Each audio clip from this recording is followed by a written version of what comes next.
Jirra jirtuu my family. Hi guys. Egaa gama viidiyoo kiyyaatiin darbaa. Viidiyoon kiyya akkuma argitan ibsishaa fi makkuushii jechuudha. Namoonni yeroo ammaa kana duraanuu ibsishaa fi maakii irratti hin duulanii. Amma ka waa'ee duulinsaa osoo hin taane amma waan haaraa waan biraa fidanii jechuudha. Uummata koomentii keessattuu uummata koomentiiti jechuudha. Kanaan har'a irra dubbachuu deemu. Tokko irratti maashaallah tabaarakallaa ijoollee kana jaalala dhugaa waliif qabanii jaalala isaanii hedduu tokko namoota hedduu inaafsisaa jira. Namoota hedduu waan baay'ee haasofsiisaa jira jechuudha. Jaalalli ibsishaa fi maakii maashaallah tabaarakallaa irraa jedhee jira. Isin hundi keessanuu maashaallah tabaarakallaa irraa jedha. Nama jaalalli isaanii isinitti tole tokko maashaallah tabaarakallaa irraa jedha. Maaliifi waa hedduu dubbatanii jechuudha. Namoonni hedduun koomentii jalatti waa hedduu dubbatanii maaliifi jaalala isaanii jaalala qalbii nama hawwatee jechuudha.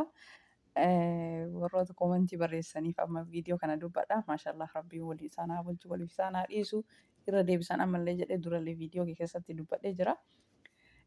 Namoonni hedduun keessattuu shamarran jechuudha. Anis shamarranuma akka keessaniiti. Nama tokko yoo itti inaafe jaalala akka isaanii kana yoo itti inaafe maashaallah tabaarakallaa irraa jenna. Egaa maashaallah tabaarakallaa jennee bira tarree akkasuma yoo mana keenya keessatti abbaa manaa keenya wajjin jaalalli akka isaanii kana hin jiru yoo ta'e yaa rabbi anallee akka isaanii kana akka isaan wal jaalatan kana anallee abbaa manaa kiyya akka isaanii kanatti akkana jaalatu anillee abbaa manaa kiyya akka maakii kanatti akka jaaladhu na taasisii jedha warroonni koomentii jalatti barreessitan jechuudha. Yaada hedduu koomentii isaanii jala barreessitan jechuudha. Maaliifi bareedni hambaasuun gaariin hambaasuun osoo haguma fedhellee ta'e namaaf hin ta'u. Abbuma saniif ta'a malee namaaf hin ta'u. Bareedumsi ibsishaa fi maakii maashaallah tabaarakallaa rabbiin waliif isaan haa dhiisu hamtuu isaan irraa qabu ammallee. Bareedumsi ibsishaaf maakii ibsishamaaf maakii ta'a. Jaalalli ibsishaaf maakii ibsishamaaf maakii ta'a jechuudha. Isaan wal jaalatanii jaalala isaanii wajjin akka gaariitti dabarsaa jiranii jechuudha. Isin immoo abbaa manaa kiyya osoo akkana ta'ee osoo akka ibsishaan maakii jaalatu kana na jaalatee mee abbaa kiyya manaa akka maalii san akka jaalala hin beekne san jaalala haa baratu itti sheer godha. Itti sheer godha viidiyoo kana haa laalu jaalala hin beeku dhiirri Oromoo jaalala hin beeku warroota jettaniif jechuudha.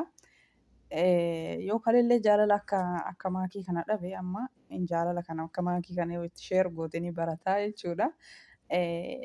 Awwala mana keessaa tolanii waan hunduu akka tolu barbaadanii jechuudha. Yoo kaleessallee akka amma maaliif nama tokko hinaafuu osoo hin taane namni kun maal godhe kun isaan waa hundaa miidiyaa isaanii fuula miidiyaa isaanii irratti argisiisaa jiran gammachuu isaanii yeroo gargar deemanillee yeroo walitti deebi'anillee yeroo nyaatanillee yeroo dhuganillee yeroo jaalala ofii ibsatanillee yeroo wakkii deemanillee waa hunda argisiisaa jiranii. Tokko kana wallaaletii miti. Tokko humnatu dhoorge tokko yaadatu dhoorge tokko immoo walii galtee dhabatu dhoorge jechuudha. Malee dhiirri kamuu jaalala wallaaletii miti. Garuu dubartiin ofii akhlaaqa toltee waan dhiirri jaalatu gootee waa hunda gootee jenna. Dhiirri ni jaalata. Kasanirra taree odoo isiin kabajju odoo isiin akhlaaqa gaarii qabdu odoo isiin akka gaarii simattu odoo isiin waa mara marhaban abshir habiibii kiyya jettee odoo isiin waa mara akhlaaqa gaarii himattee waa mara yaani simattee jechuudha. Abbaa manaa ofii akka gaarii kabajjee ajaja isaallee dhageettee jettee yoo inni kana bira taree nyaata isaa akka gaariitti gootee fi waa hunda waan silaa barbaachisu bultii namaatiif barbaachisu waan hunda akka gaarii gootee fi kana bira taree yoo inni kabajaa wallaalee jaalala wallaalee dhiirri akkasii sun kabadii qabu isaa jechuudha. Immoo odoo inni kabajuu osoo inni jaalatuu osoo inni waa mara godhuuf dubartiin takka takka kan kabajne ka ajaja isaan fudhanne ka isa tuffattu ka isa arrabsu ka isa xiqqeessoo taate jaalalli akka ibsishaa kun hin jiru jechuudha.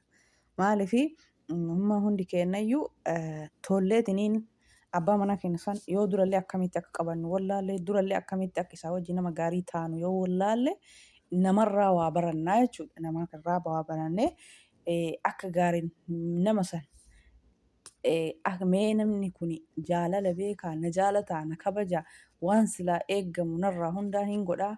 Kana godhee awwala isa mazzanee isa laalee yoo inni homaa faayidaa hin qabne jecha hin taane jedhaanii jetteetiniin akkasii murteeffatu qabda malee garuu kan namaa kan namaati namaan ta'u jechuun jaalala namaatiif dharra'uu hawwu osoo hin taane manuma ofii keessa as deebineetiniin waan silaa nurraa eeggamu sirreessinee abbaa manaa keenya sanirra jaalala barbaannaa jechuudha. Akkasii rabbiin akka ibsisaa kanatti abbaa manaa isin jaalatu warra hin qabne isinii haa kennu ka qabdan immoo akka ibsisaa kana rabbi isinii haa taasisu. Kanamaa nama jala deemtanii komantii hin barreessina.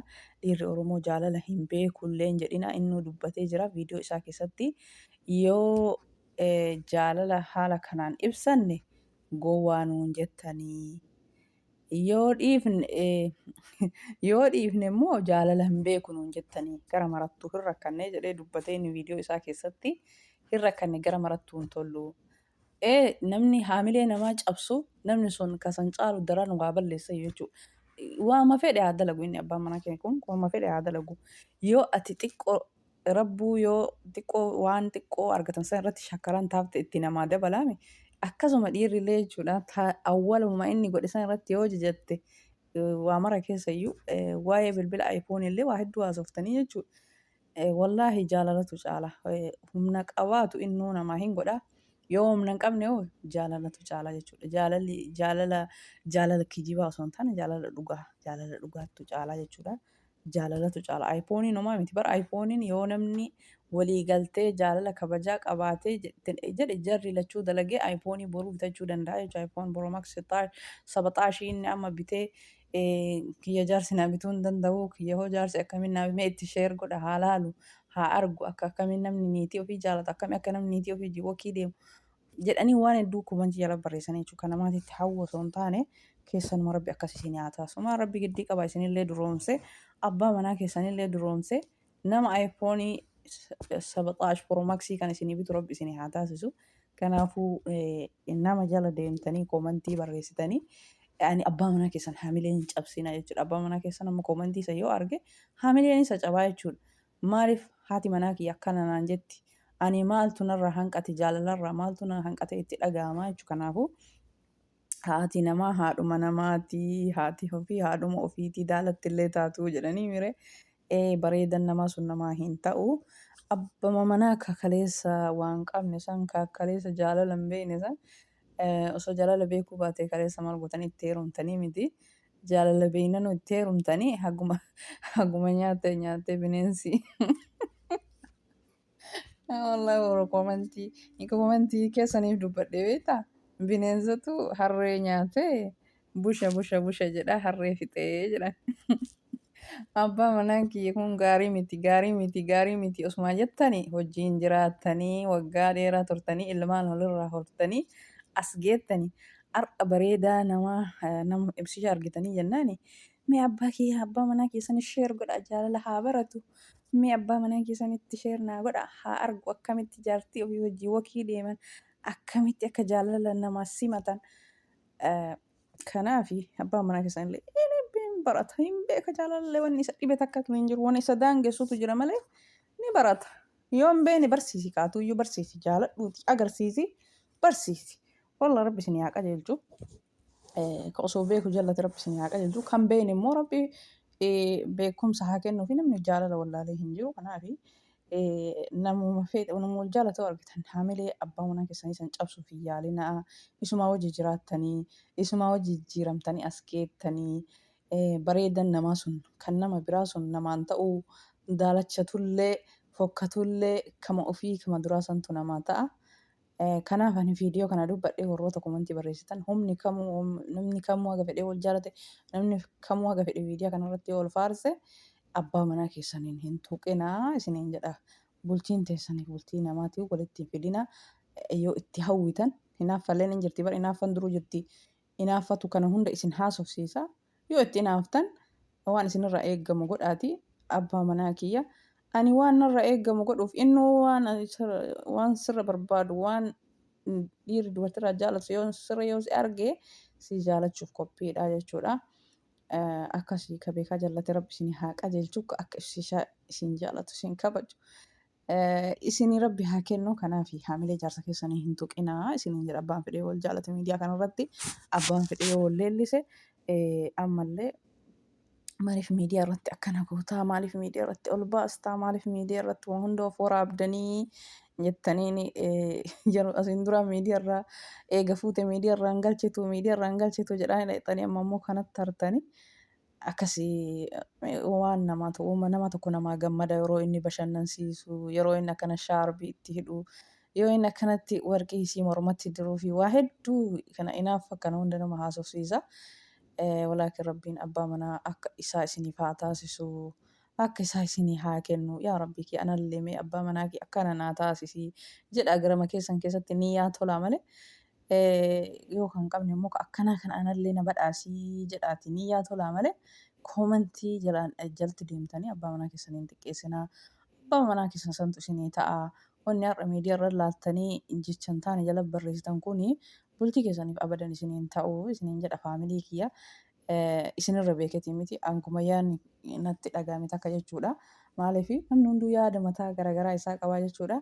Eega miidiyaa qabaate namni tokko yaada isaa namaaf dabarsuun xiqqoollee taatu kan jaalate irraa fudhatu kan jibbe haa dhiisu xiqqoollee taatu namaaf dabarsuun barbaachisaadha. Isinillee yaada mataa keessanii qabdanii garuu hanga isiniin jedhu abbaa manaa keessan sheeritti godha maali jaalala haa baratu kana abbaa manaa keessan xiqqeessurraa of qusadhaa isiniin jedha. Bultii mateessantu isinii ta'a yeroo ammaa kana dubartiin biraa dhufteetiniin jaartii qabu fudhataa yeroo jirtu kanatti isin immoo jaarsa keessan haamilee hin cabsinaa deemeetu mantama biraa fuudha. Ta biraa immoo akkanatti roomansii gooteetiniin simatti gaafsan inni immoo jaartiin xiyya awwalaa jaalala hin beektu isiniin jedha. Kanaafuu jaarsa keessan jabeeffadhaa.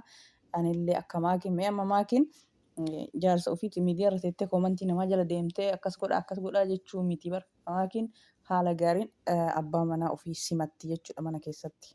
Akka gaariitti abbaa manaa keenya waan silaa nu barbaachisu goonee simanneetiniin jaalala isarra barbaanna. Osoo nu waan silaa inni jaalatu waan silaa inni barbaadu hin godhin jaalala barbaaduun hin taatu jechuudha. Kanaaf isiin amma akka gaariitti ibsishaa meeqa hojjettee simataa jirti viidiyoo waraabaa jirti waan hojjettu hundaayyuu akkasitti gootaniitiin yoo abbaa manaa keessan simattanii abbaa manaa keessanillee isin jaalachuuf qophiidha. Kanaaf egaa hordoftoota kiyyaa viidiyoon kee kanarraa kana fakkaataa koomentii warroota abbaa manaa keessan qeexaniif akkasuma ibsishaa fi maakii irraa dubbadhee viidiyoo kiyya akkasii rabbiin nama waan ofii jabeeffatee waan namaa kan argee itti hawwu miti waan ofii sanillee akka namaa kanatti anallee akkas naa taasisi jedhee jabeeffateetiin mul'ata qabu rabbiin haa taasisu. Hunduma keessanuu rabbiin jaarsa akka ibsishaa isiniif haa taasisu kan qabne akkas isinii haa kennu. Egaa viidiyoon kiyya kanarraa kana fakkaataa. Haga viidiyoo biraatiin walitti deebinutti turtii gaarii naaf jiraadhaa faamilii kiyyaa. Baay baay.